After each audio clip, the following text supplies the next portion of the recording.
Hello from Washington, D.C. I'm Shihoko Goto, the Acting Director of the Asia Program and Deputy Director for Geoeconomics at the Wilson Center.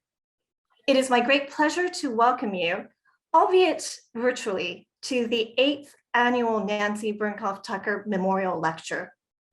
This series was launched in 2013, the year after Professor Tucker's passing, in order to honor the life and work of one of America's preeminent experts on the history, diplomacy, and politics of U.S.-China relations and relations between the People's Republic of China and the Republic of China.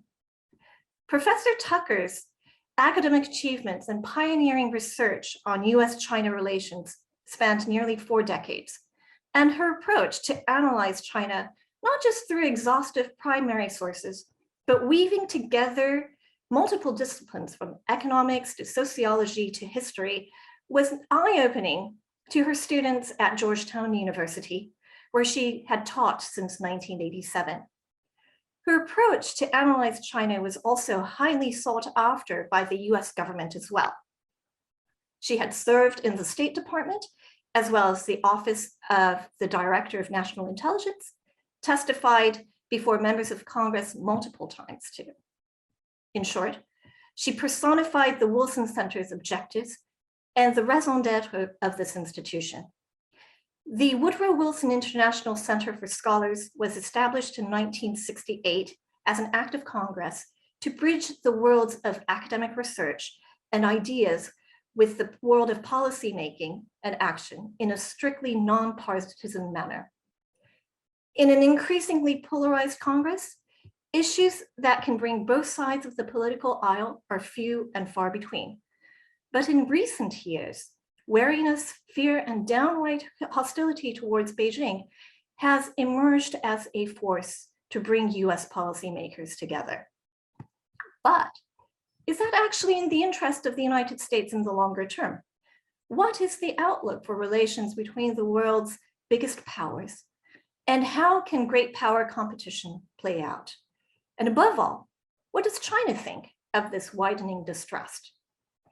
In order to answer these and other fundamental questions regarding Sino-US relations, it is my great honor and privilege to welcome, on behalf of the Wilson Center's Asia Program, Professor Wang Jishi, President of the Institute of International and Strategic Studies at Peking University. He is one of, if not the most prominent scholar in China on US-China relations and Chinese foreign policy. And he has served on the top advisory boards of China's Ministry of Foreign Affairs and the Chinese Communist Party. The title of his lecture today is How and Why China-US Relations Have Worsened Since 2012, ? But before I turn to Professor Wang, I would first like to invite Dr. Robert Hathaway, the Wilson Center's former Asia Program Director, and a personal friend of both Nancy Tucker and her husband, Warren Cohen, to offer a few words about Nancy's life and scholarship, and why her body of work is as important today than it has ever been. Bob, the floor is yours. Thank you, Shihoko. I want to thank you and the Asia Program, and most especially Warren Cohen, for inviting me to participate in today's event. It was my great pleasure to have known Nancy and Warren for many years and to have had a small role in initiating this lecture series some years ago. Many of you watching today's program knew Nancy as a scholar, a teacher, a mentor, a friend. We at the Wilson Center also knew her as a member of the family. Nancy was a visiting scholar at the center in the 1990s, and during the last years of her life was a non-residential senior scholar. She was also a frequent speaker at public events at the center and a valued advisor and counselor not only to the Asia Program, but also to the Center's Cold War International History Program. So yes, Nancy was family, and the Center remains incredibly proud of those ties. But that's not why we established this lecture series in her honor. No, we wanted to memorialize Nancy Tucker because of what she taught us about China, about Taiwan, about Hong Kong, and not least about U.S. policy in East Asia. We decided to memorialize Nancy because she was both a splendid historian and an acute analyst of contemporary public policy issues. And we decided to memorialize her because she not only talked the talk, she walked the walk. Not only was she a first-rate scholar, but as Chiyoko has already mentioned, on 2 separate occasions, she entered government service, thereby employing her skills as a historian to help fashion better American policy. Those stints in the policymaking world greatly enriched her scholarship and her teaching, and enabled her to write history that resonated with those entrusted with the formulation and implementation of policy. I think, for instance, of her Taiwan, Hong Kong, and the United States, 1945 to 1992, Uncertain Friendships, an historical account spanning nearly half a century, which was acclaimed by the Society for Historians of American Foreign Relations in 1996 as the most outstanding book on foreign relations or international history by a female author over the last 2 years. Or her 2 books focusing specifically on the volatile Taiwan Strait and American efforts to support a good friend in Taipei while simultaneously maintaining a working relationship with Beijing. I hardly need remind this audience that many analysts and scholars point to tensions in the Taiwan Strait today as the most likely trigger for a truly dangerous crisis between Beijing and Washington. Nancy Tucker spent a lifetime studying American, Chinese, Taiwanese relations. Had she not been taken from us far too prematurely, her insights provided a steadying voice to a discussion that all information. All told, Nancy wrote or edited 7 books on U.S. foreign policy. In addition, she regularly published articles and essays in leading historical journals and in foreign affairs and other magazines and journals devoted to contemporary international affairs. All her work was informed by a profound respect for the facts, by an understanding that facts alone rarely drive decision-making, and by an appreciation of the human element in the conduct of foreign policy. Today, as the United States and China face unprecedented challenges in trying to figure out how to live alongside one another, we miss Nancy Tucker more than ever. We are truly fortunate to have Wang Jisi deliver the 8th Nancy Bernkopf Tucker Memorial Lecture. Nancy knew and admired Professor Wang and would have been pleased by his selection as today's speaker. And so it is my great pleasure, Professor Wang, to turn things over to you now. Thank you.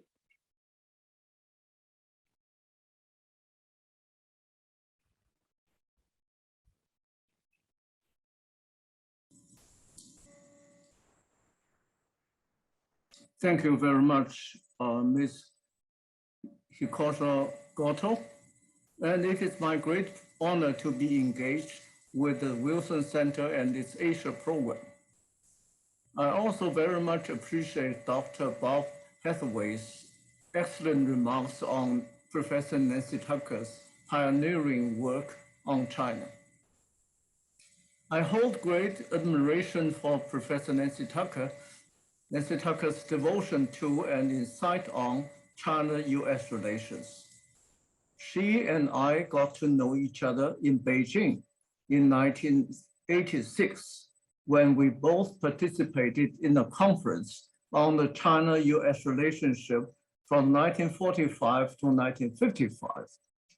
It was also the first personal encounter between Chinese and American scholars of the younger generation at the time in this field. Professor Warren Cohen was one of the senior advisors at the meeting.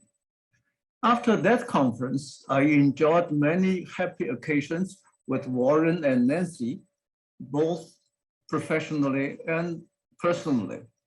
I see both of them as my mentors, although Nancy was only 4 months older than I. Professor Nancy Tucker left this world 10 years ago in 2012. Unfortunately, the bilateral ties between China and the United States have worsened since she passed away.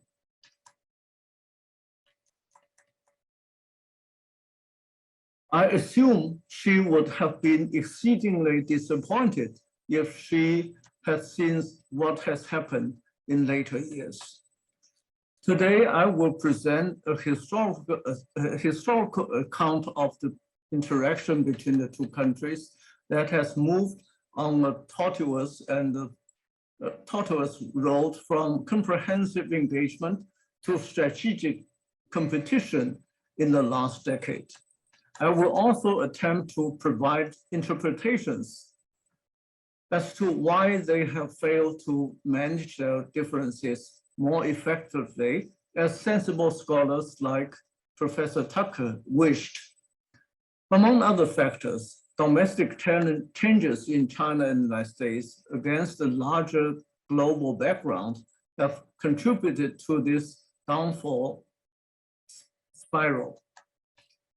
7 years following President Richard Nixon's historic visit to China 50 years ago in 1972, Beijing and Washington established diplomatic relations in 1979, the same year when China began to embark on reform and opening. After that, the bilateral ties quickly expanded from the simple focus on strategic and security imperatives to multiple dimensions, including trade, finance, education, technology, tourism, and humanitarian exchanges.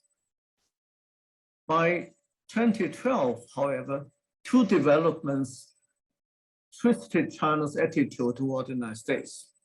First, the 2008 financial storm wounded US economy severely, whereas China recovered soon from the turbulence. Second, China's GDP surpassed that of Japan in 2010, making the PRC the second largest economy in the world. This news boosted China's self-esteem. Subsequently, Beijing reassessed the power balance between China and the US and gradually overlooked Deng Xiaoping's admonition of keeping a low profile in foreign relations. Meanwhile, the Obama administration also hardened its approach to China.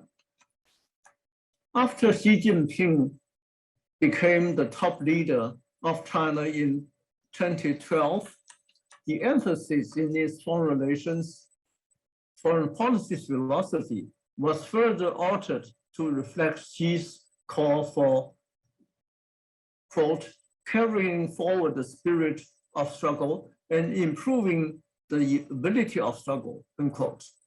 Since the 19th Communist Party of China's National Congress in 2017, China's approach to the US has been highlighted by a strengthened resolve of fighting against US policies and actions.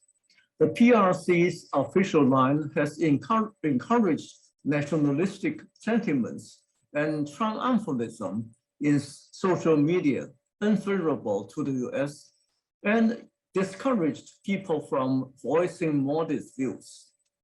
Global Times and other media acclaimed China's wolf warrior diplomacy. Those Chinese who are openly critical of such a diplomatic style run the risk of being attacked as traitors. China-U.S. relations in the last decade could be analyzed in 4 dimensions. First, China's domestic politics and U.S. interference. Second, national security, including the Taiwan issue. Third, geopolitical competition around the world. And fourth, economic and technological relations. In all the 4 dimensions, the relationship has worsened. The biggest news in China's domestic politics in 2012, before Xi Jinping became the top leader, was the downfall of Bo Xilai, Chongqing's party secretary and the Politburo member of the CPC Central Committee. In February, Wang Lijun, Chongqing's deputy mayor and former police chief, got into the U.S. General Consulate in Chengdu for fear of being chased and persecuted by his boss, Bo Xilai. The U.S. side soon sent Wang back to Beijing to be prosecuted. In late April, Chen Guangcheng, a blind lawyer who was known in the West as a political dissident, was permitted to stay in the U.S. embassy in Beijing and finally flew to America, ostensibly to attend law school. The incidents of Wang Lijun and Chen Guangcheng revealed how the U.S. government could touch a nerve of China's internal politics and, in Wang's case, very high-level political struggle inside the CPC. In 2014, a series of street protests, often called the Occupy Central Movement or Umbrella Revolution, occurred in Hong Kong. The Chinese government condemned U.S. position of paying sympathy to the Hong Kong protesters. In 2018, President Trump enacted a law that requires the State Department to punish Chinese officials who bar American officials, journalists, and other citizens from going freely to Tibetan areas in China. The Chinese criticized these acts. U.S. human rights groups charged in 2019 that China had engaged in persecuting Uyghurs and other Muslim minorities. The U.S. House of Representatives overwhelmingly approved the Uyghur Human Rights Policy Act of 2019, which required the Trump administration to toughen its response to China's crackdown on the unrest in Xinjiang. These U.S. decisions drew swift condemnation from Beijing. In 2019, the government of Hong Kong proposed the Fugitive Offenders Amendment Bill, which triggered a series of protests in Hong Kong again. The Trump administration and U.S. Congress quickly made announcements to deprecate the Hong Kong government's actions. In response, the Chinese government suspended plans for U.S. military vessels and aircraft to visit Hong Kong. In 2020 to 2021, Beijing and Washington accused each other about the origins of the COVID-19 pandemic. While the Americans blamed China for having misinformed the public about what happened in Wuhan in early 2020, the Chinese pointed to U.S. military-related labs for making and spreading the virus. In July 2020, the U.S. suddenly and unilaterally demanded China shut down the Consulate General in Houston. The Chinese side had no choice but to reciprocate and close the US Consulate General in Chengdu. There were numerous other political happenings in China that involved the United States in such areas as religious freedom, human rights, and the intelligence network. These happenings evidently indicated an intensification of political battles between the two countries in the last decade. A four-prong pattern can be identified in China's responses to US interference of its domestic affairs. First, all of these cases involve the PRC citizen or citizens who were in one way or another encouraged and supported by the United States. They were branded as America's stooges or political tools colliding with anti-China forces in the United States. Second, none of these cases was seen in China as accidental or isolated. Rather, all of them were, in the Chinese eyes, part of an integrated US strategy to westernize and split up China and to prevent China from rising into a greater power. Third, the PRC government and official media would not openly recognize the distinctions between the US executive branch, the Congress, media, and NGOs. American institutions and individuals were viewed as reinforcing each other in well-planned, well-organized, and ill-intentioned actions against China. Fourth, the actions of US interference were not confined to rhetorical protests only, but included measures to take tougher control over relevant people and information interflow at home and abroad. The vigilance against US challenges to the PRC's the vigilance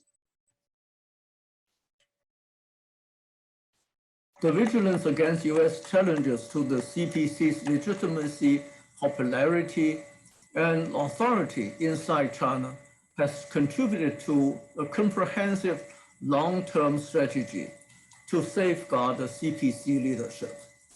This strategy has manifested itself in passing and enforcing a number of laws like the counter-espionage law, the state security law, law on the administration of activities of overseas non-governmental organizations within the territory of China, and national intelligence law and cybersecurity law. These laws have allegedly restricted and affected Americans and other foreigners' activities in China, including Hong Kong. China has also greatly strengthened its political education and propaganda work. Increased Chinese political influence activities in the United States have caused American concerns about their own domestic politics and security. The dimension of national security includes Taiwan and territorial disputes in the South China Sea and the East China Sea. During the Ma Ying-jeou administration in Taiwan between 2008 and 2016, the US role in cross-strait relations was not protruding.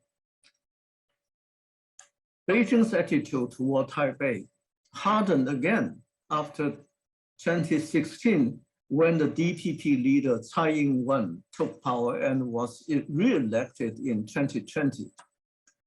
President-elect Trump received a phone call from Tsai in December 2016 to congratulate his being elected. Although Trump did not seem to be particularly friendly to Taiwan, his China policy team took a number of actions restating the 6 assurances given to Taiwan by the Donald Reagan administration and threatening to revoke the third China-U.S. communique.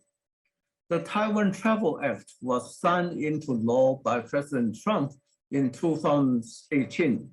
This allows high-level officials of the United States to visit Taiwan and vice versa. More than a dozen other Taiwan-related bills have been introduced in Congress since then. Two considerations, both related to the US, have driven China to be increasingly assertive and impatient toward Taiwan. First, with the growth of China's economic leverage and military superiority over Taiwan, the mainland has gradually become more confident, hoping that Taipei would yield surrender to the PRC. Second, the mainland Chinese have noticed the change of the identity of Taiwanese people, especially the younger generation, who has much less attachment to China. President Xi Jinping's statement to the effect that the Taiwan issue cannot be allowed to fester indefinitely may reinforce the notion in some circles that the only way to get Taiwan back to China is by using armed forces. The Taiwan issue has definitely added strong catalyst in China-U.S. strategic competition. China always insisted on resolving disputes with Southeast Asian countries in the South China Sea through negotiations with ASEAN countries. The United States is regarded as an insider that has, the United States is regarded as an outsider that has no right to meddle with those negotiations. Tensions in the South China Sea escalated after 2012. It was widely believed in China that it was the Obama administration's Asia-Pacific rebalance strategy that accelerated the tensions. The China-U.S. argument on maritime issues soon extended to issues of the East China Sea. In November 2013, China declared the establishment of the East China Sea Air Defense Identification Zone, ADIZ. The US criticized Beijing's declaration as a destabilizing attempt to alter the status quo. In 2013, the Philippine government initiated an arbitration case against the PRC, allegedly in accordance with the dispute settlement provisions of the United Nations Convention on the Law of the Seas. Beijing refused to participate in the arbitration process and completely rejected the decisions of the tribunal by the permanent court attribution in The Hague. It was a strong view in Beijing that the entire process and ruling were created and manipulated by the United States. Meanwhile, the US continued to conduct freedom of navigation operations in the South China Sea. In 2013, China launched reclamation projects on its controlled Nansha threat islands. The Chinese rapidly turned 8 low-lying reefs and rocks into artificial islands. The US refused to recognize the legitimacy of those island reclamations. Both countries dispatched warships to this area to challenge each other's position. The third dimension of China-U.S. contention is the geopolitical competition around the world. In the post-Cold War era, China's policies toward other countries have always been heavily influenced by the concerns that the United States may topple the governments that they denounce as despotic rulers. These countries, such as North Korea, Cuba, Venezuela, Zimbabwe, and Iran, are essentially anti-American in their foreign policy orientation. Beijing's apprehension of Washington's regime change strategy was vividly manifested in the Chinese attitude toward North Korea. Despite Beijing's opposition to North Korea's nuclear weapon development, the CPC still regards the Democratic People's Republic of North Korea, the DPRK, as a socialist country and called the North Korean leaders as comrades. Cuba is recognized by Beijing as the only socialist country outside of Asia. The China-Cuba relationship has been officially described as one of good neighbors, good friends, not good neighbors, but good friends, good brothers, and good comrades. China's relationship with Venezuela has also been very special. Venezuela made the ideal trade and investment partner for Beijing. Politically, President Hugo Chavez openly declared that, quote, "I have been very Maoist all my life," unquote. Since Nicolas Maduro's rise to power in 2013, China has been carrying the burden of Venezuela's economic collapse as its biggest creditor. Over Robert Mugabe's 37-year rule in Zimbabwe, Chinese support for him never wavered, despite considerable international pressure. After the death of Mugabe, President Xi Jinping said China had, quote, "lost an old friend and a good friend," unquote, and wanted to foster cooperation with Zimbabwe. With regard to Iran, the PRC was at times careful in its deals with the Islamic Republic of Iran, while simultaneously trying not to antagonize China's relations with the U.S., as well as its growing relations with Israel. However, Beijing has been more open in its sympathy toward Tehran when tensions arose in both Iran-U.S. and China-U.S. relations in recent years. On top of the falsification of relations with the foreign governments that the United States loathes, China has escalated rapidly its strategic cooperation with Russia under Vladimir Putin. In an interview with the Russian press, Xi Jinping said, quote, "I have had closer interactions with President Putin than any other foreign colleagues. He is my best and bosom friend. I cherish dearly our deep friendship," unquote. Since the 2010s, China and Russia have been enjoying close partnership militarily, economically, politically, and culturally.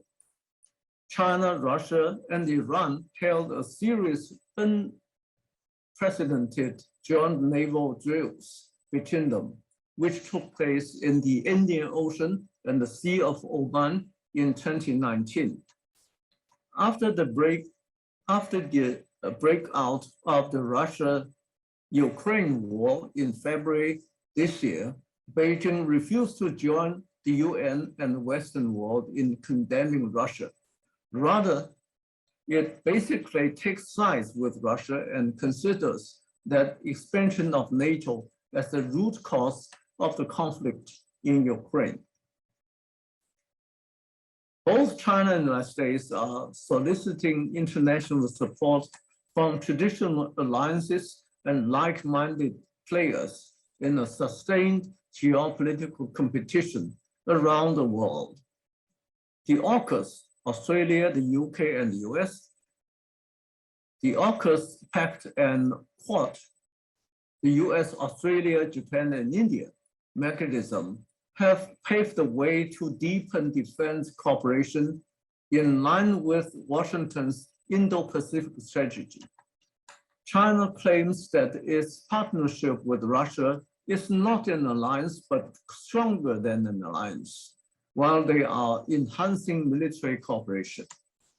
China's new footprints in South Asia, the Middle East, Africa, and Latin America, together with its Belt and Road Initiative across the board, have generated a great deal of jealousies and reactions from the Americans. The fourth dimension is China-U.S. economic and technological engagement. Trade and economic cooperation have been frequently referred to by Chinese leaders as the stabilizer and the ballast in China-U.S. relations until their trade war broke out in 2018. In fact, the bilateral trade and economic interaction cannot be separated from politics and have also bumped along the road of China-U.S. ties since 2012. In the Obama years, China and the U.S. held regular high-level talks about economic issues and other mutual concerns by establishing the Strategic and Economic Dialogue, or SNED, beginning in July 2009 and ended in July 2016. The Trump administration terminated SNED. The 100-day economic cooperation plan that Xi Jinping and Trump agreed on during their first meeting in April 2017 came to naught. A new round of high-level Chinese-US economic and trade consultation began in February 2018. The end result was a phase one economic and trade agreement formally signed in January 2020, with Chinese Vice Premier Liu He and US President Donald Trump inking the papers in the White House. This phase one trade deal required structural reform and other changes to China's economic and trade regime in the areas of intellectual property, technological transfer, agriculture, financial services, and currency and foreign exchange. The phase one agreement also included a commitment by China that it would make substantial additional purchases of US goods and services in the coming years. Importantly, the agreement established a strong dispute resolution system that ensured prompt and effective implementation and enforcement. In return, the US agreed to modify its Section 301 tariff actions in a significant way and was expected to withdraw at least some of the tariffs it had imposed on China after the trade war started in 2018. The COVID-19 pandemic since early 2020 has made the implementation of the phase one pact more difficult. The rise of nationalism and the consolidation of the power of the CPC in recent years have given an impetus to more strenuous resistance to US pressure in economic and technological issues, which are being politicized and securitized in the sense of undergoing national security scrutiny. Both the Trump and Biden administrations took steps to restrict inbound Chinese investment and curb high technology export to China.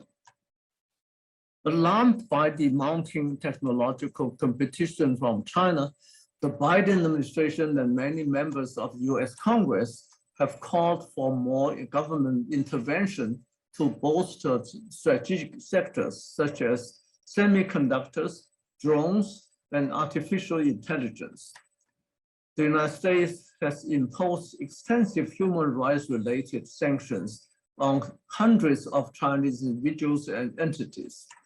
In response, the PRC has introduced laws and regulations related to national security and sanctioned a number of US officials and organizations that infringe on China's sovereign rights.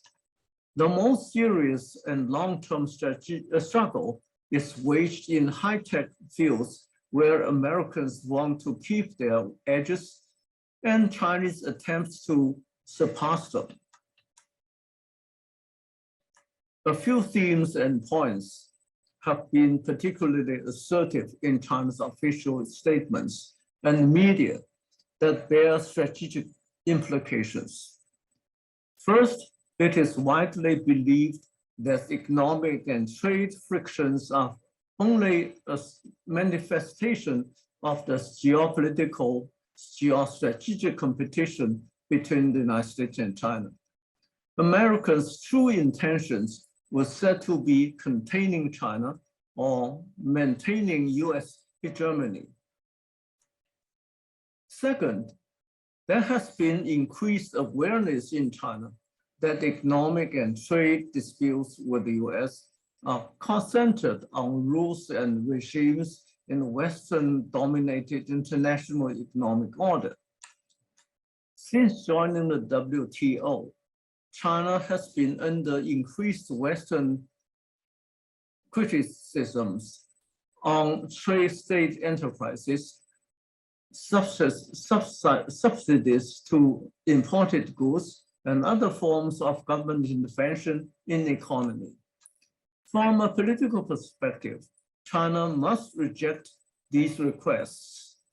As Xi Jinping insisted, quote, state-owned enterprises are an important natural material base and political base of socialism with Chinese characteristics and are the backbone of the socialist economy with Chinese characteristics.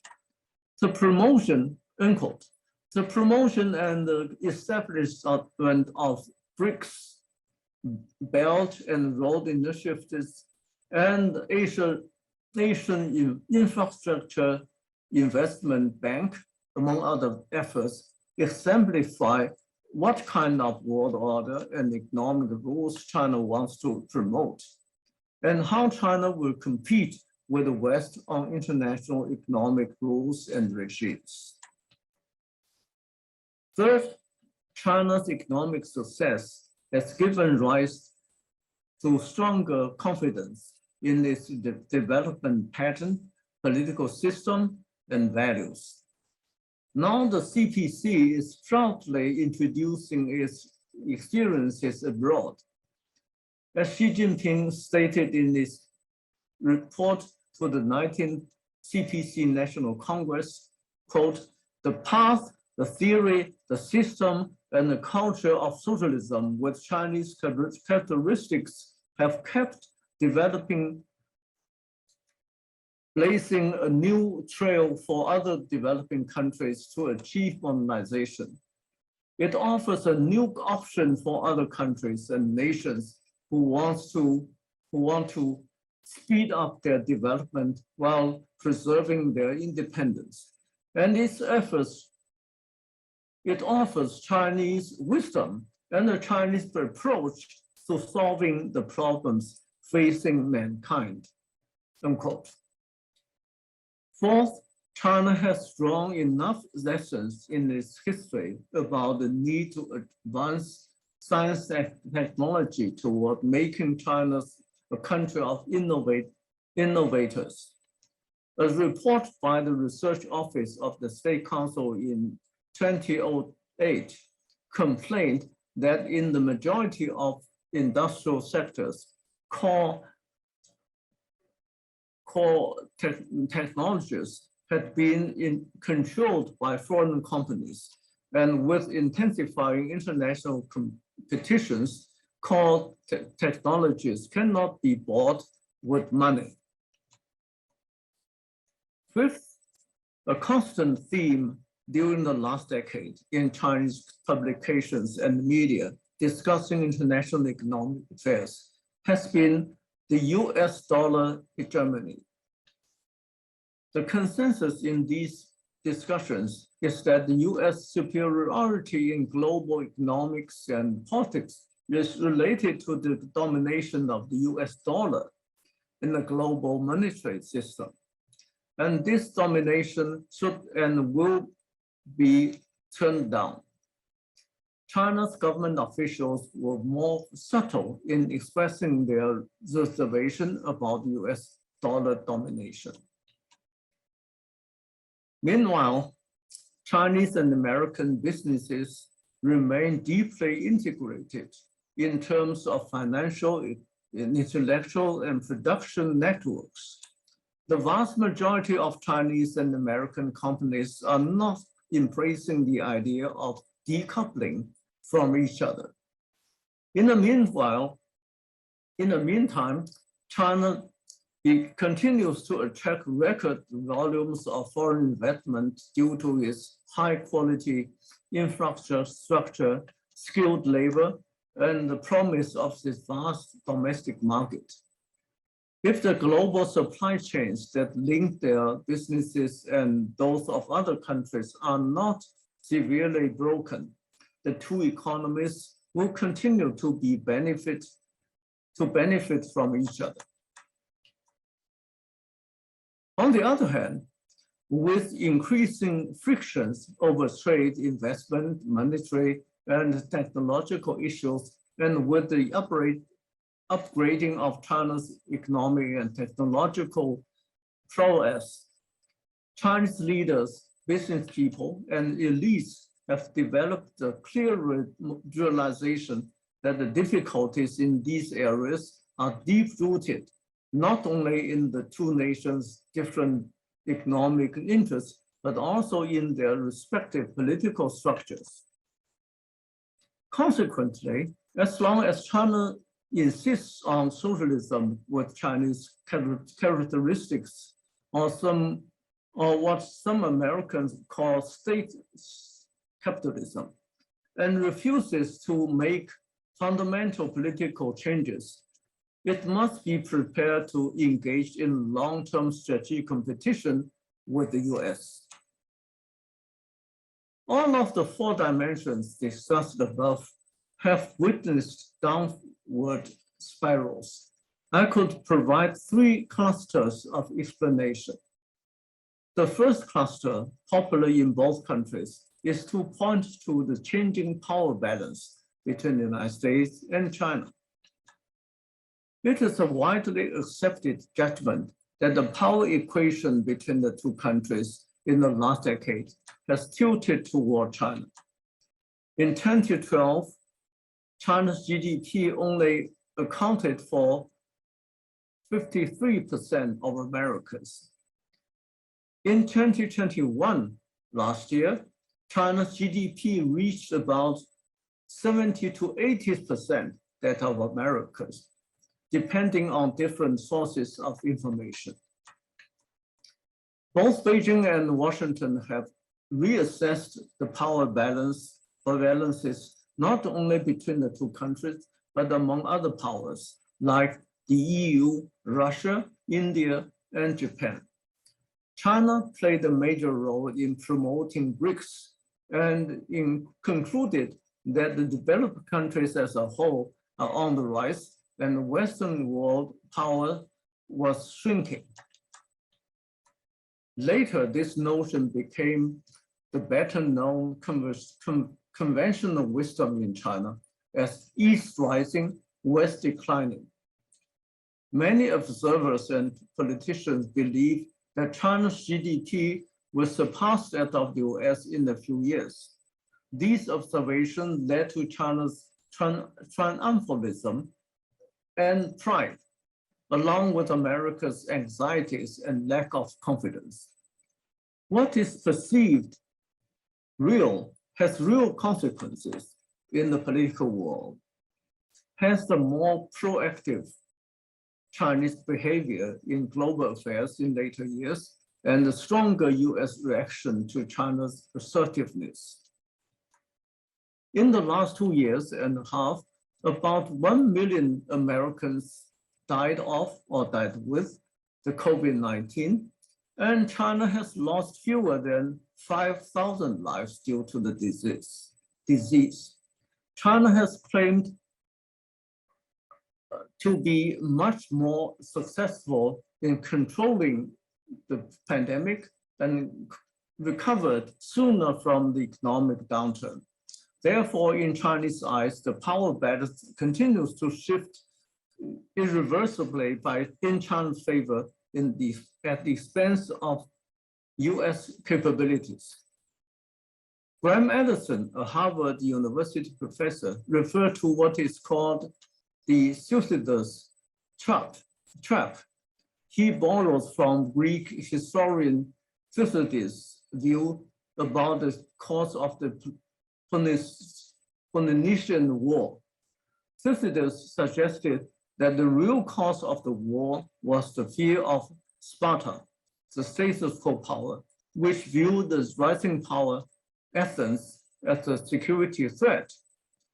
Allison argues that in modern times, most rivalries between a rising power and the status quo power resulted in war, and that there is the likelihood that the US-China strategic competition will lead to a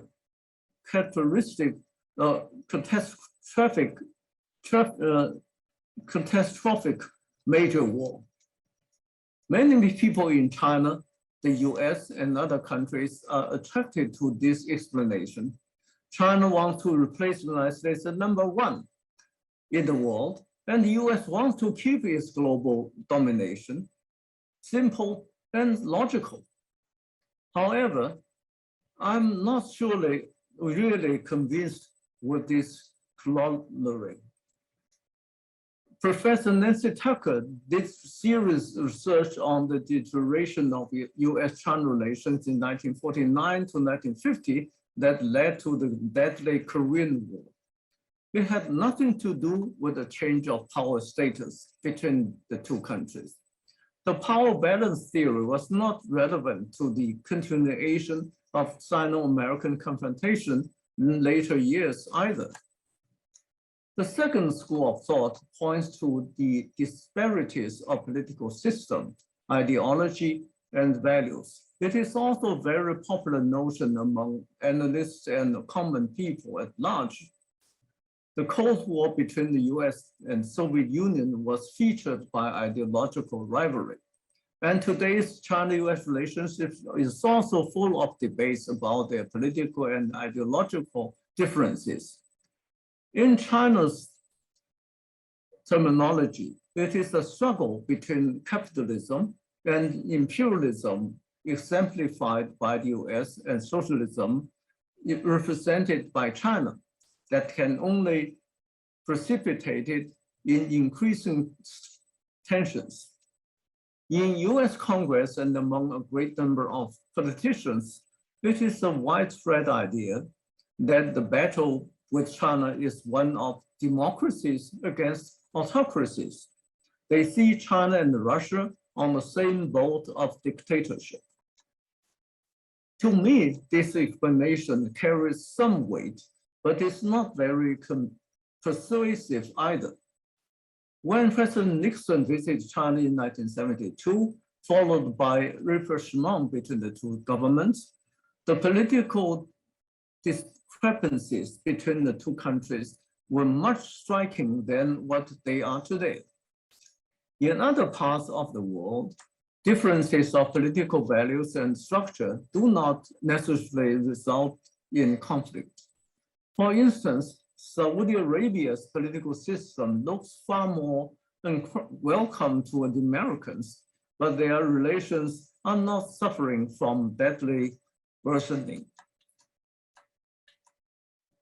I would then call your attention to the domestic political changes in the two countries for the third cluster of explanation.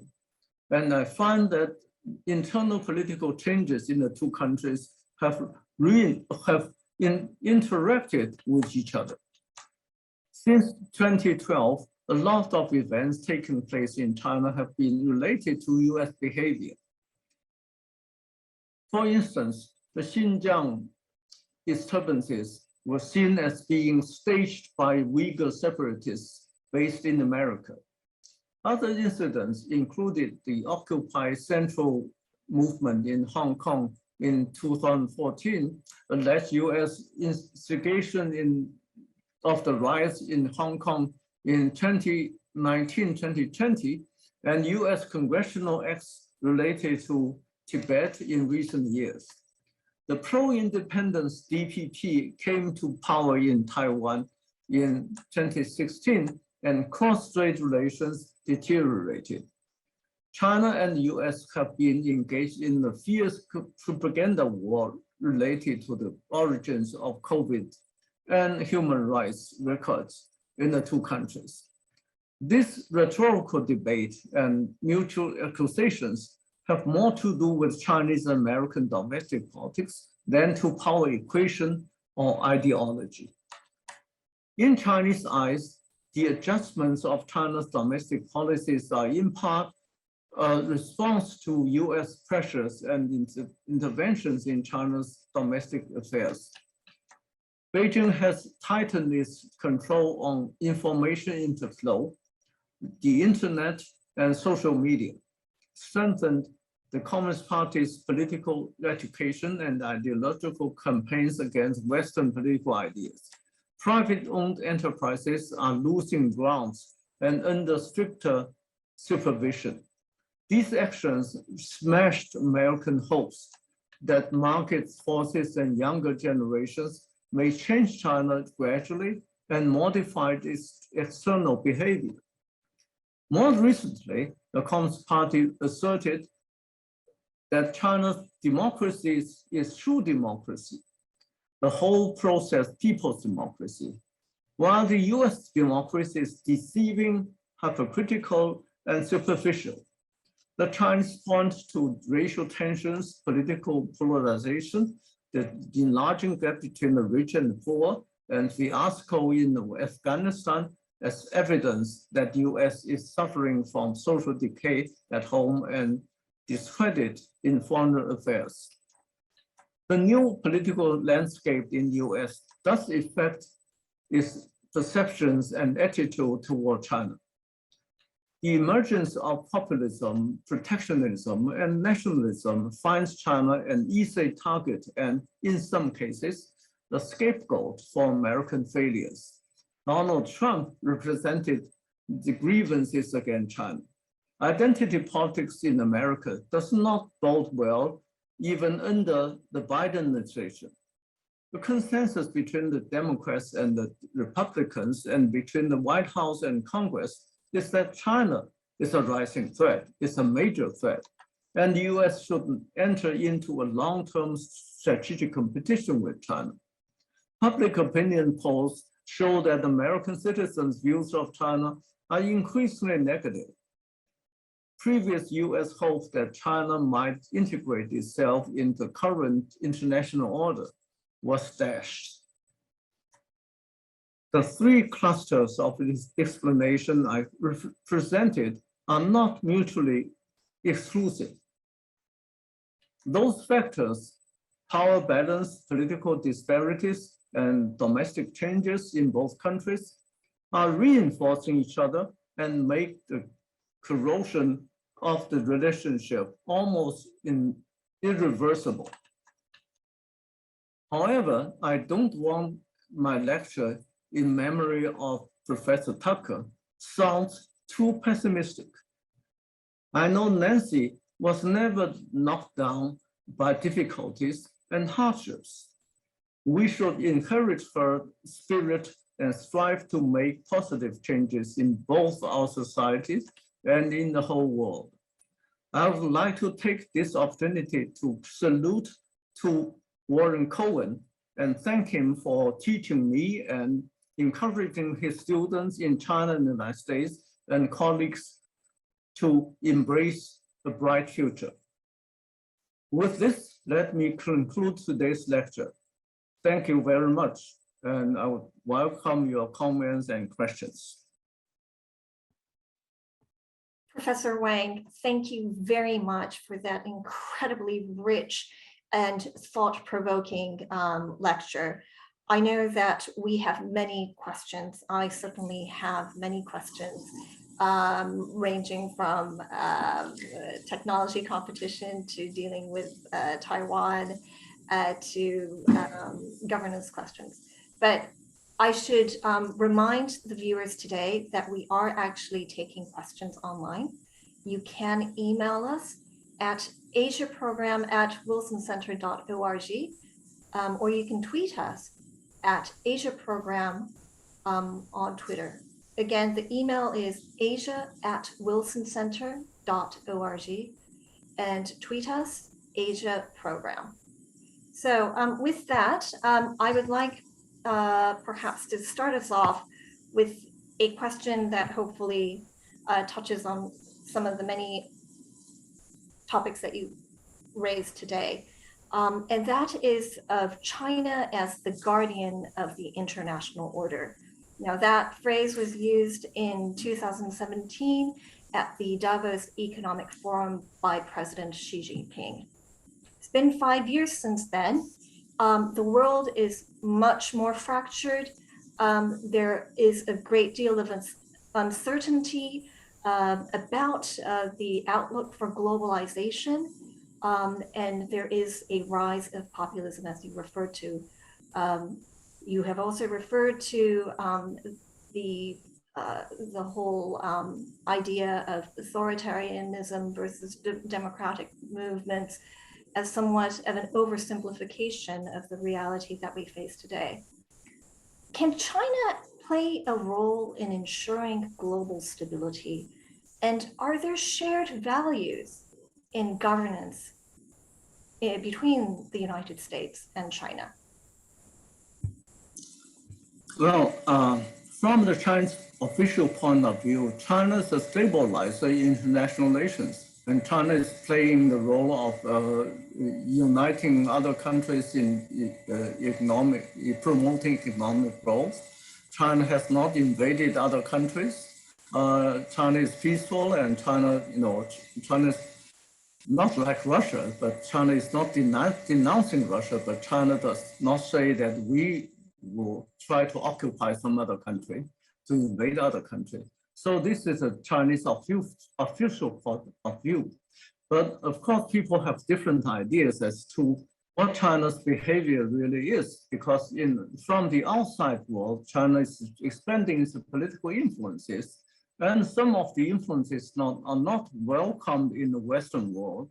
They may be welcomed in some developing world countries. But so this is related to what the international order is.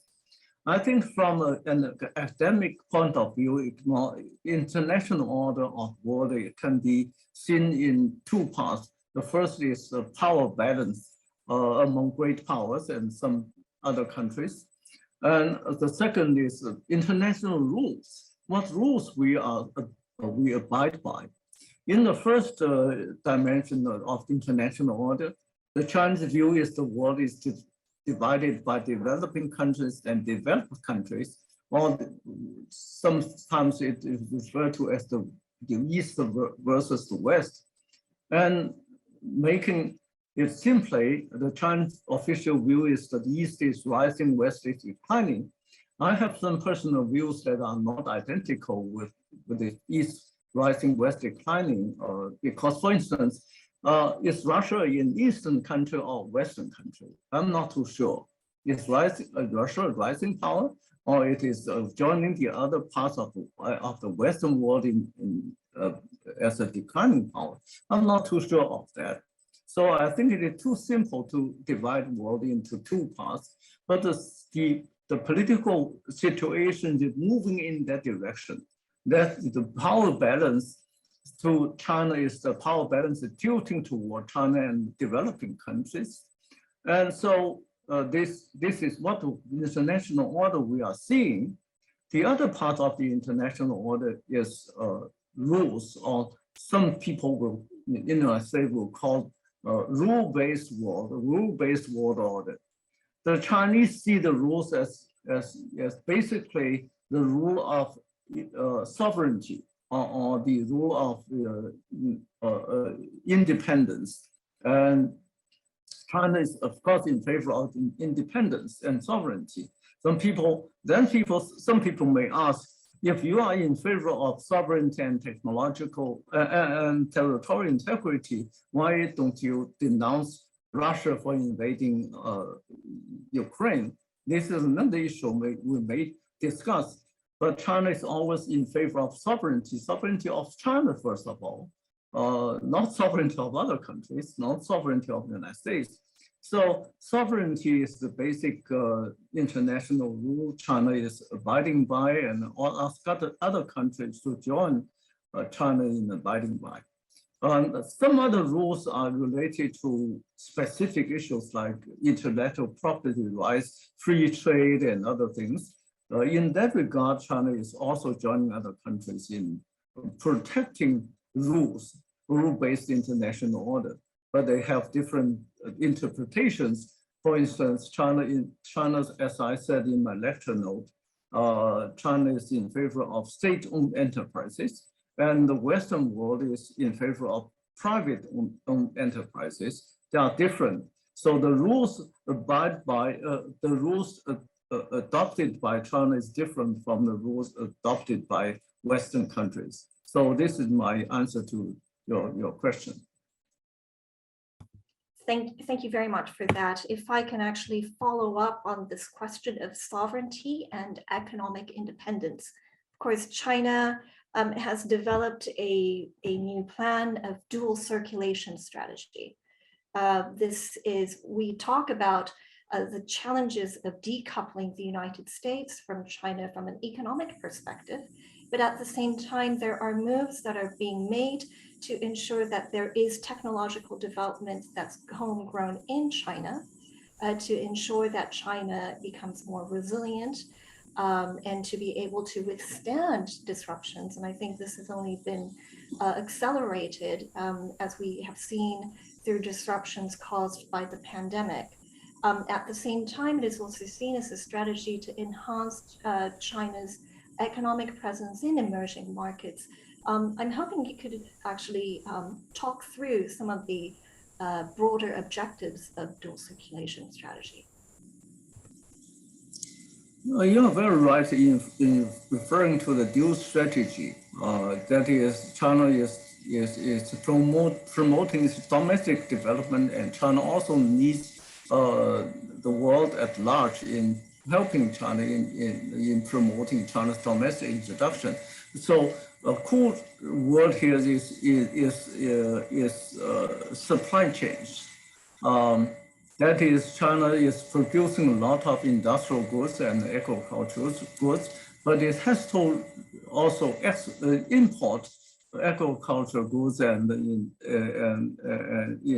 high tech and other goods from the Western world. One crucial element here is high tech,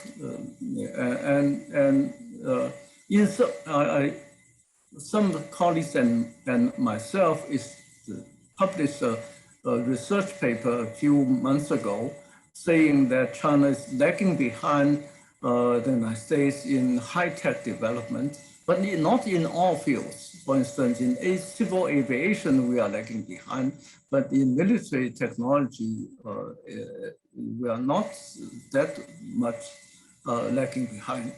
But in general, China is technologically less developed than the United States. So the dual strategy should include continued technological cooperation with the United States. At the same time, we can also compete with the United States in semiconductor industries and others that is related to Taiwan, South Korea and some other countries. That is very sensitive area. That is semiconductor. Taiwan is very advanced in producing chips, and China needs chips from abroad. And so this is basically the situation in which we do not really want decoupling, but decoupling is happening. And at the same time, we say we don't like decoupling, but we also want to increase our autonomy, our independence of high tech. And this seems to be a contradiction. That is, on the one hand, we need more high tech from abroad, especially from the United States. On the other hand, we say we are in favor of independence and autonomy, self-reliance. So it should be a good balance between the two ends. Thank you. I do want to remind our viewers that we are taking questions online. You can email us asia@wilsoncenter.org, or you can tweet us at Asia Program. Again, the email is asia@wilsoncenter.org. Tweet us at Asia Program. I want to look into this idea of contradictions. And one of the big contradictions I see, you are an educator, and yet we are seeing, despite this growing confidence of China and this allure of Chinese values, there is this export, a continued desire for China's best and brightest to study in the United States, not just at the university level, but also at the middle school and high school levels as well. And that is not, for all of the gains that we are seeing in China, there isn't that kind of similar flow from the United States to China. And I should point out that President Xi Jinping's daughter too went to Harvard. How do you explain that contradiction? And do you expect this trend to reverse itself at some time? It's a very interesting question. Taking my students as example, many of my students and some students are assisting me in doing research. They still want to go to the United States. If they say, well, and especially Harvard, some other distinguished American universities. I have not met any students who say they want to go to Moscow University or New Delhi University, another university. They want to go to Harvard, Cambridge and Oxford, and some want to go to Australia and New Zealand. So the zeal is still there. In the interest of they are very interested in going abroad. But two things are happening. Firstly, is pandemic, is COVID. And under COVID, it is very difficult to travel abroad. I went to the United States 2 months ago. I encountered great difficulties in getting into the immigration office. For instance, I was somewhat harassed. I don't want to tell you the stories, but there are many students who go to the United States who will be questioned, or sometimes they get more difficulties than before. So this is an obstacle. But students, I don't know, because I'm not young any longer. So I don't understand what they are thinking about. Some say they dislike the United States because the United States is putting pressure on China. And some of them say the United States is no longer a very admirable country because it's racial tensions and shooting and other security issues. But at the same time, many students still want to go to the United States with less respect. That is, I would like to refer to the gap between my generation and my students' generation. When I went to the United States in the first place, in the late 1980s and 1990s, we respected the Americans very much because the United States was more advanced technologically and economically. And I see my American counterparts as my mentors, my close friends and my teachers. But the younger generation, when they go to the United States, they don't feel that they feel that they are financially even richer than the American students because they come from rich families in China, and they buy very good cars, and they live very comfortably. They eat very good food, so they don't have that kind of admiration.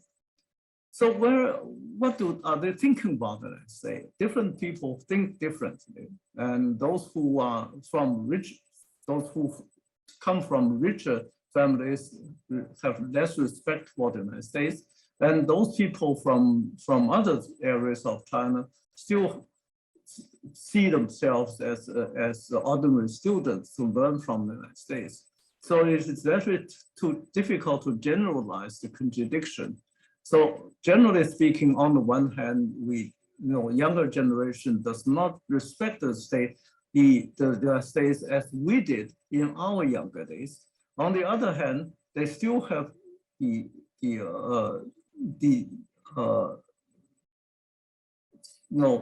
say that honestly, they still have some more problem with their treatment in China.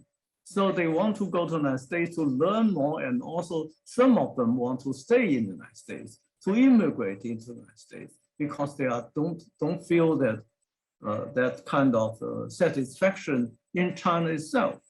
So it is very general. It's very difficult to generalize. Thank you.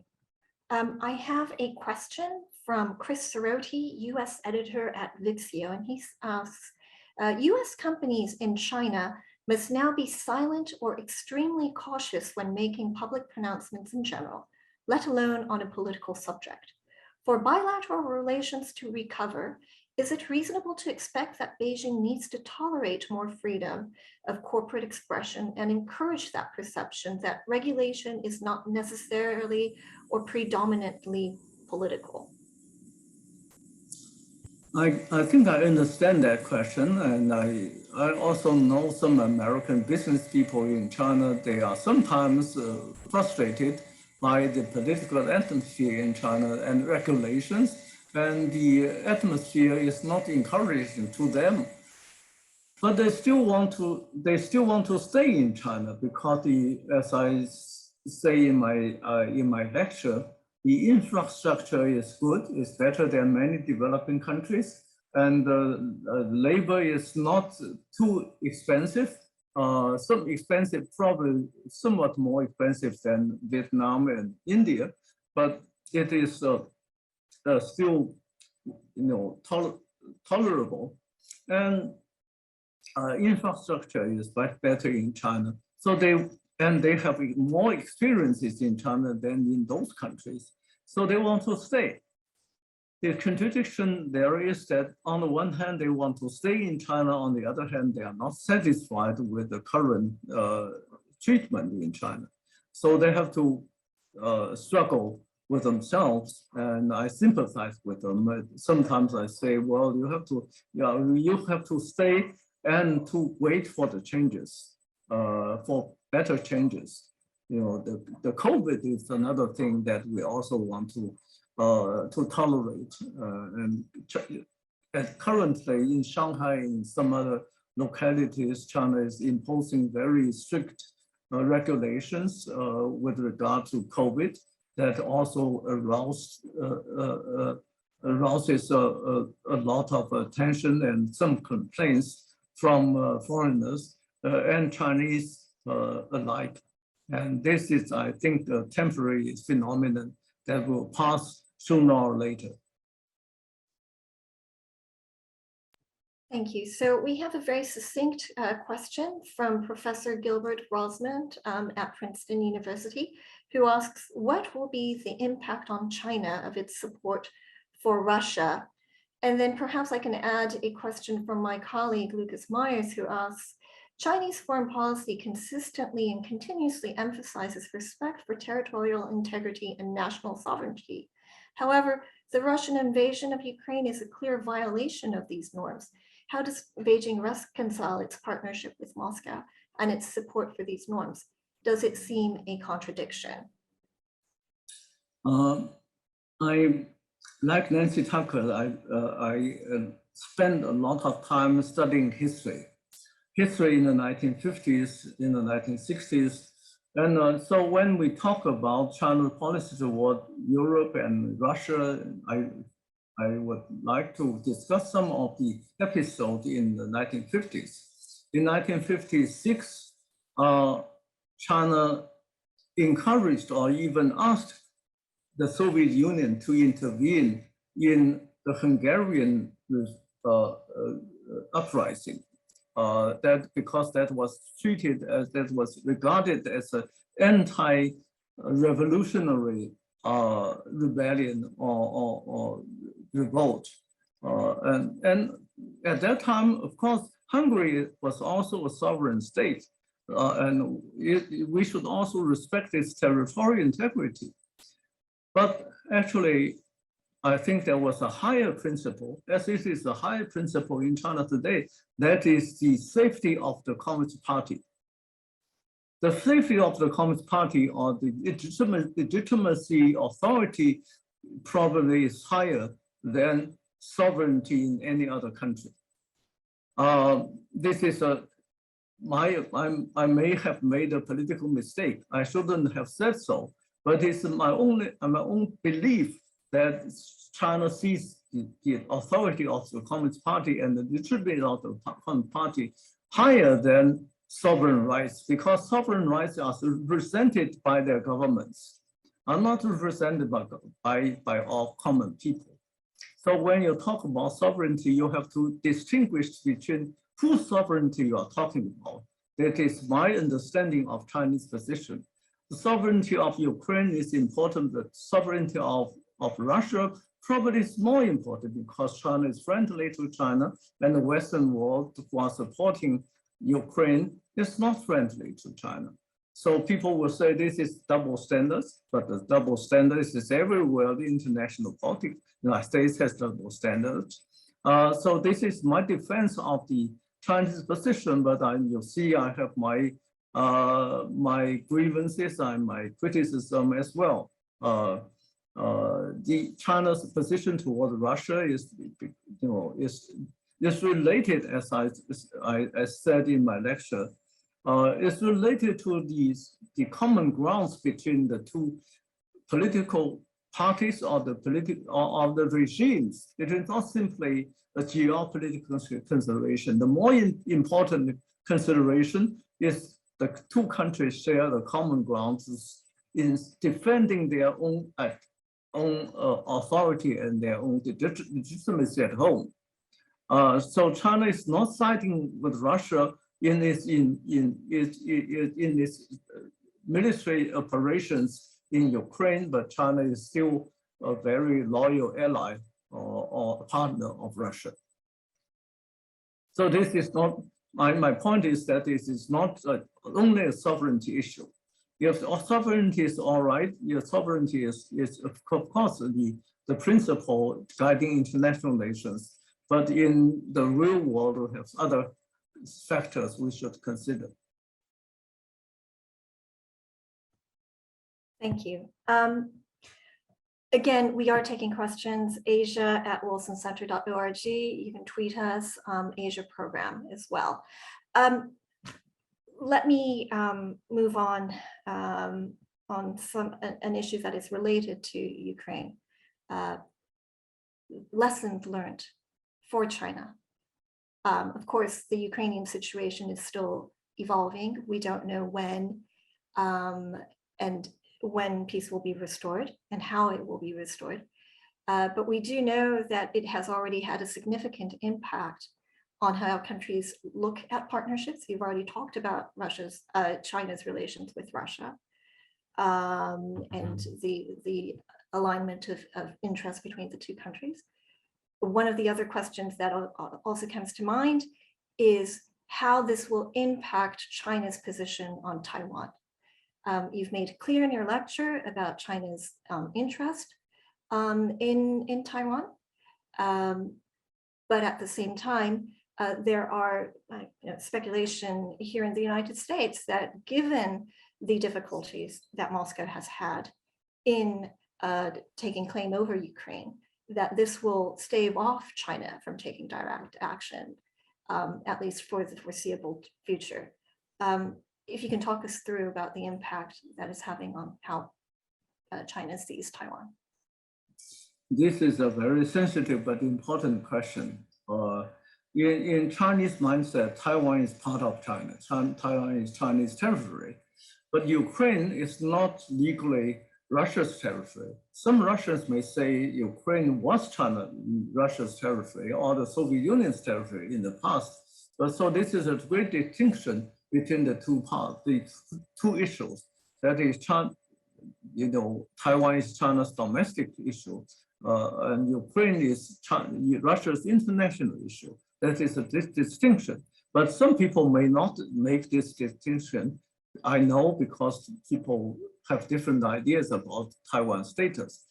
But I have to first to state, to clarify the distinction between the Ukraine issue and the Taiwan issue.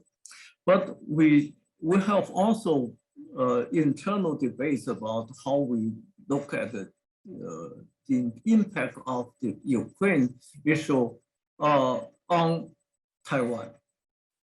Several points I heard from the Chinese colleagues and friends.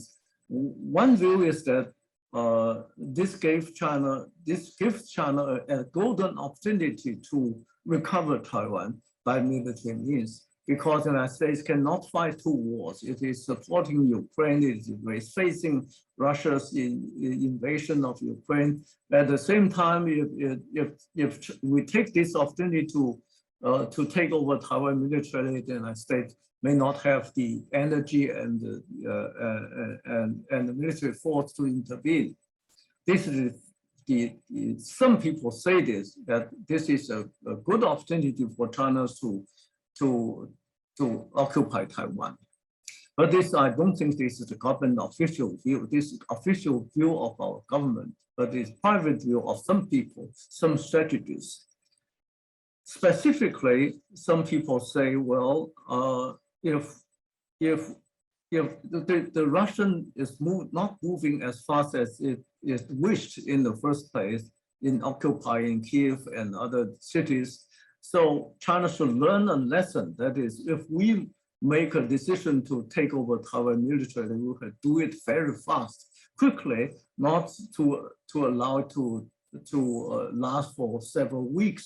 Until now, it's already 2 months. So if we do that, we should do it quickly. And we should not exclude any military option.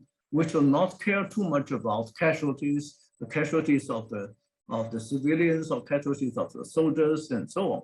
So this is the one lesson we should learn. That is, we should make our moves as fast as we can. Another issue people are talking about is, Russia was seen as very good at its land forces, and Taiwan is an island. So if China takes over Taiwan, tries to take over Taiwan, the main force is Navy and Air Force. And are we strong enough to take over Taiwan by naval and air strikes? That's very specific issues we are talking about. And another part of that is international reaction to the current conflict over Ukraine, compared with the possible international reaction to China's operation against Taiwan. Some people say naively to me that Taiwan is part of China, so that they don't have the reason to intervene. They should sit aside and let China move in. I don't think that is possible. I think the international reaction to possible Chinese action on Taiwan probably would be the same or even stronger than Ukraine's situation. So there are several comparisons between Taiwan and Ukraine. I simply list some of them, and there are more fundamental and more deep-rooted discussions in China about it. I'm not talking about the street people, I'm talking about military strategists and political analysts as well. Thank you. And of course,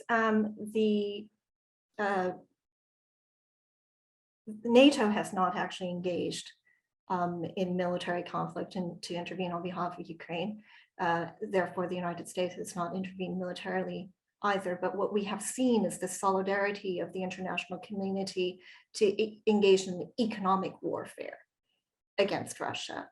But what has really captured the public's imagination and great respect, especially here in the United States, is the tremendous opposition, the tremendous bravery shown by the Ukrainian people to fight back against Russia.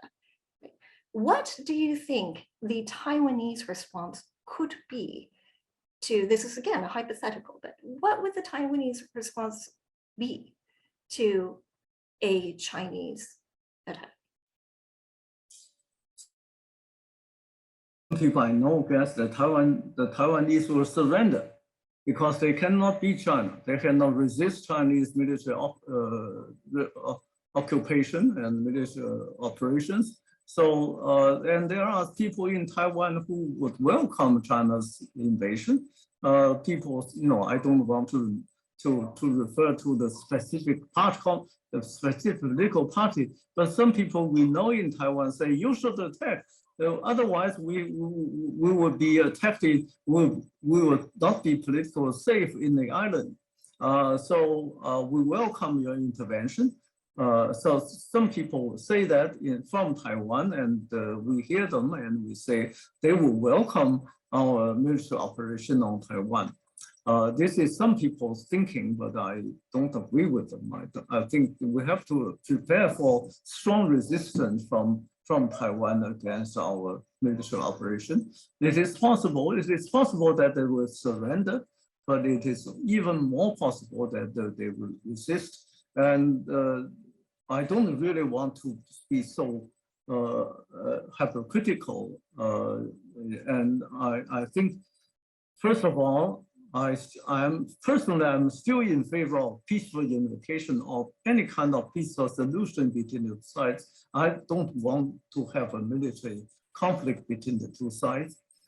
Some people think about this because they fear that Taiwan may go away from the mainland. And this is very understandable because there are strong nationalist feelings among the Chinese people.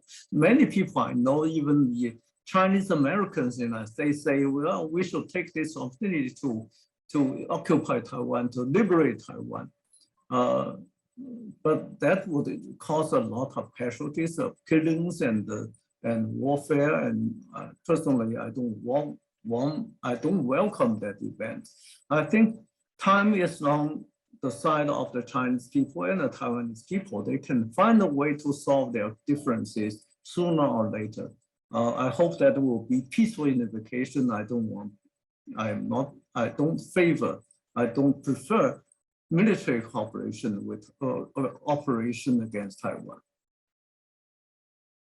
So, warfare, the idea of war has changed dramatically in recent decades, and the use of technology is certainly one of them. And one aspect of that is the power of communication, disinformation.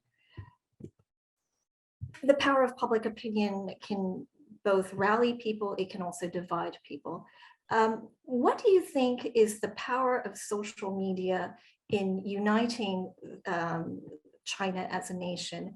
And what, if China is to be a champion of an international order,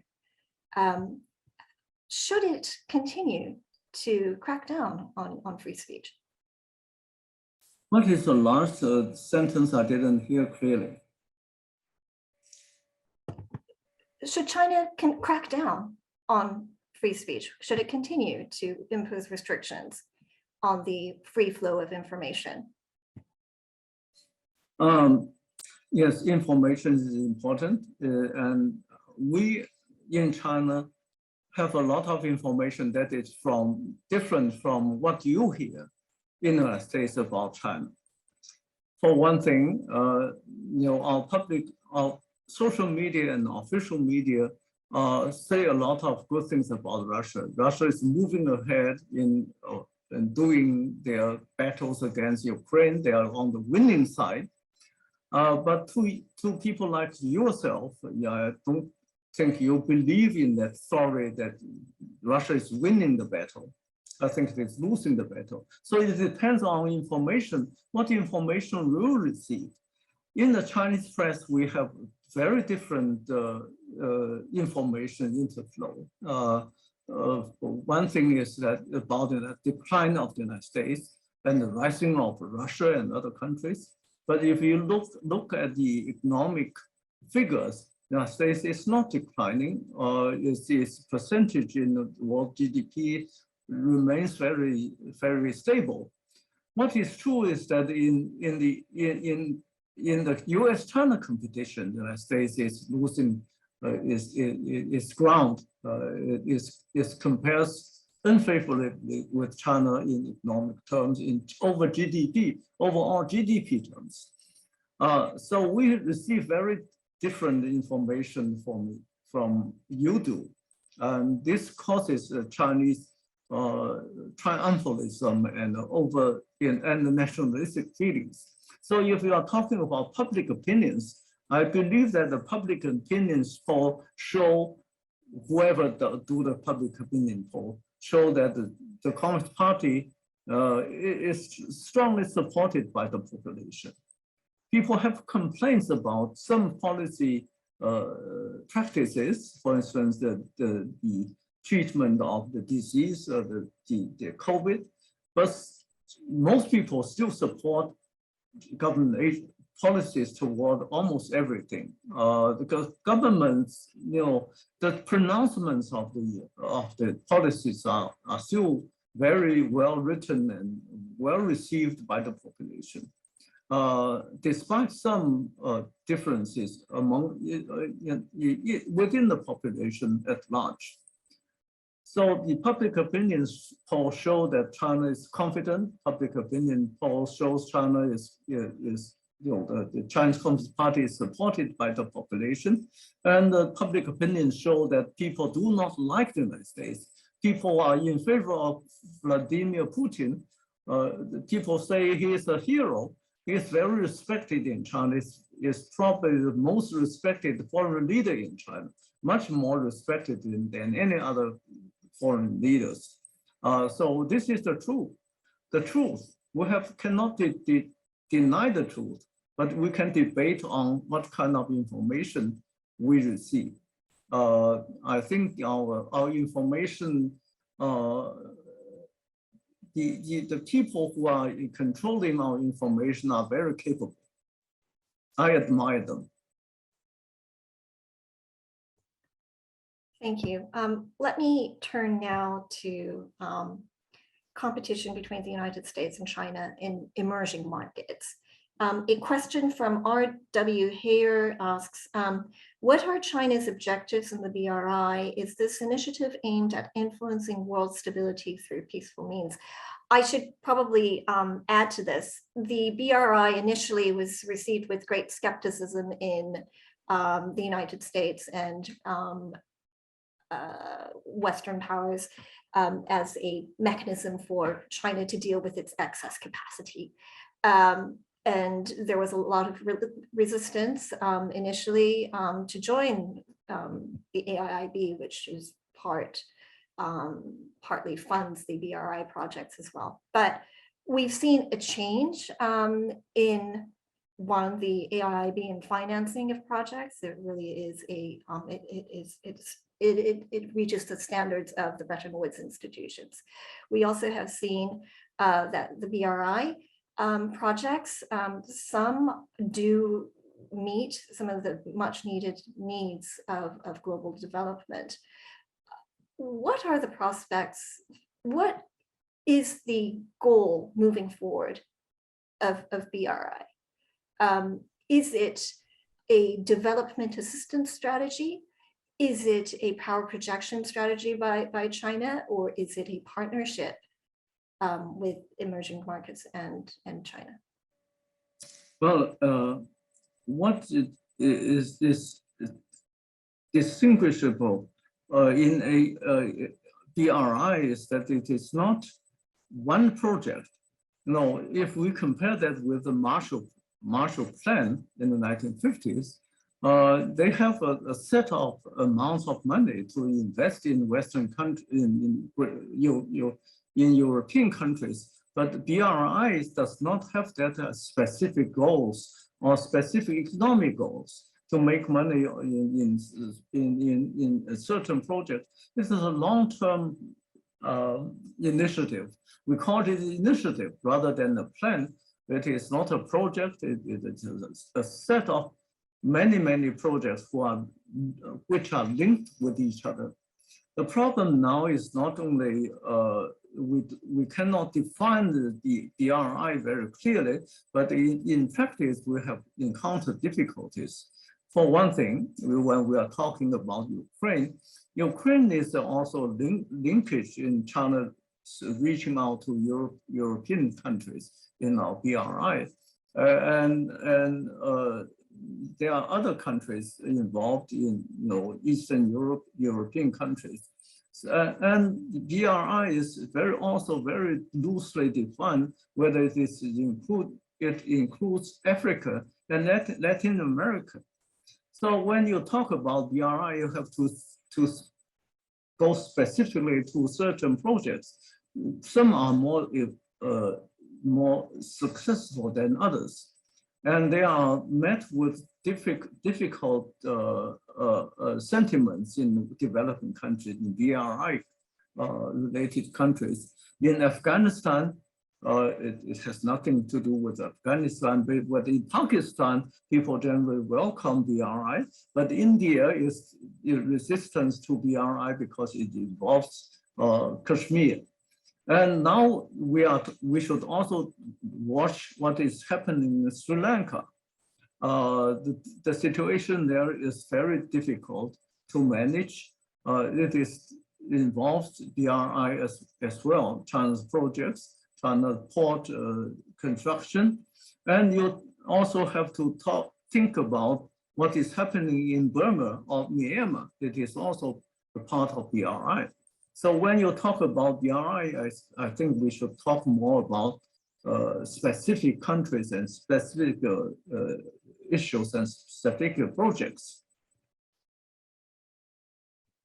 Right, so let me go into a very specific subject that is actually not related to BRI, but it is about China's growing strength, and that is in the currency market. You actually mentioned the strength of the dollarization being challenged.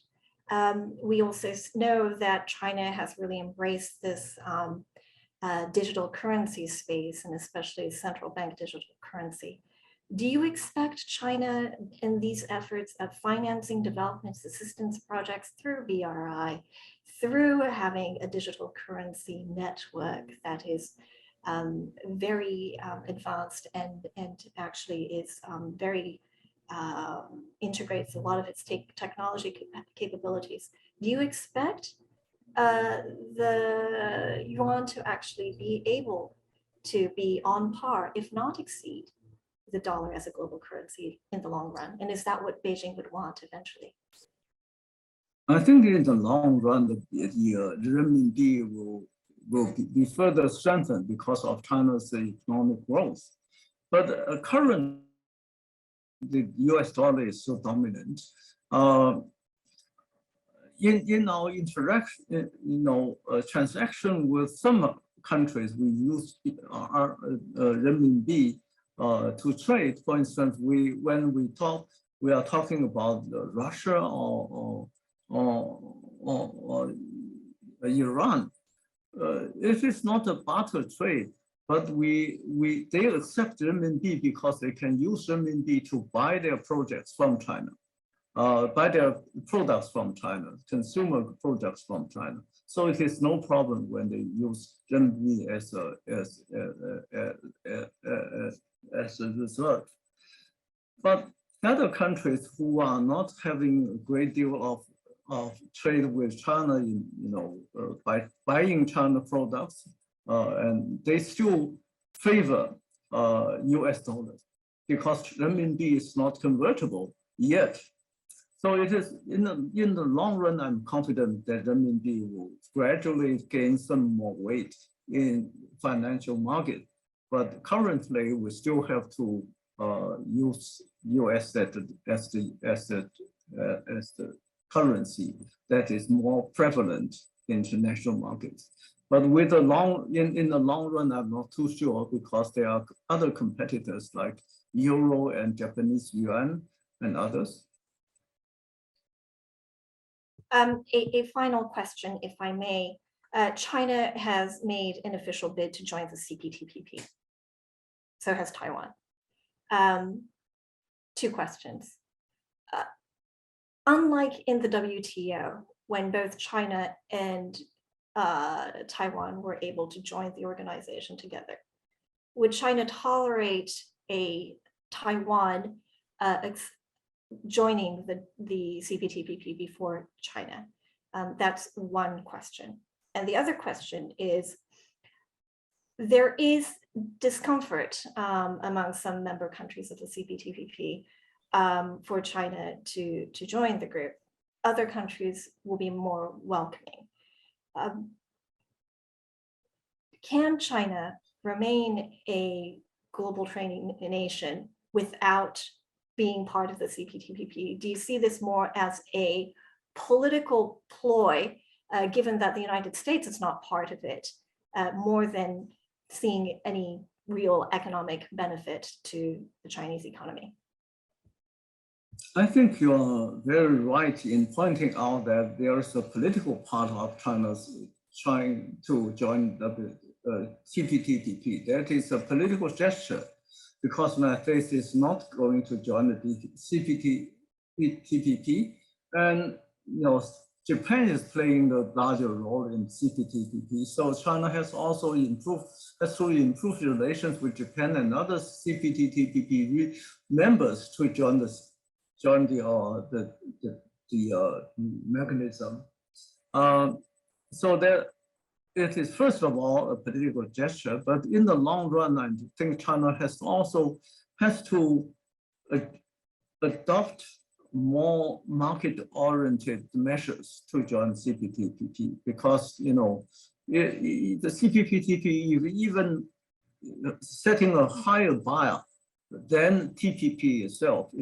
Several years ago, you have to take care of labor costs and labor rights, environmental issues, and intellectual property rights included. So there are many requirements before China can really join the CPTPP. As to Taiwan's participation, I don't think China cares too much about who joins first. That is my interpretation of China's intention, because it is not. We cannot say we should go to CPTPP first before Taiwan does. This is not for us to decide. It is for the other members of the CPTPP to accept whether Taiwan or the mainland will join first. Professor Wang, you've been so generous with your time It is very late for you in Beijing, and I know that you were recently in the United States, and you're in quarantine because you did come to the United States. I'm hoping very much that our borders will open up soon, and that COVID restrictions will be lifted across the world, including in China, so that we can travel as we used to before the pandemic. But we really deeply appreciate the fact that you were able to be so candid with your thoughts on such a wide range of topics. U.S.-China relations is at the heart of U.S. foreign policy concerns, regardless of what happens with its relations with Russia. It really is something that the United States is incredibly focused on. It is focused also on the shifts and the regional order of the Indo-Pacific. So I hope that we may call upon you to share your views again. But for now, I would like to thank you on behalf of the Wilson Center for joining us today. And for those of you who are able to join us today, thank you so much. Your time is money. We really greatly appreciate the time you've spent with us today. This recording, the recording of this event will be available online on the Wilson Center's website, and the actual text of Professor Wang will be posted online as well. So with that, thank you very much, and we hope to see you again soon. Bye-bye. Thank you very much. Bye-bye. Thank you.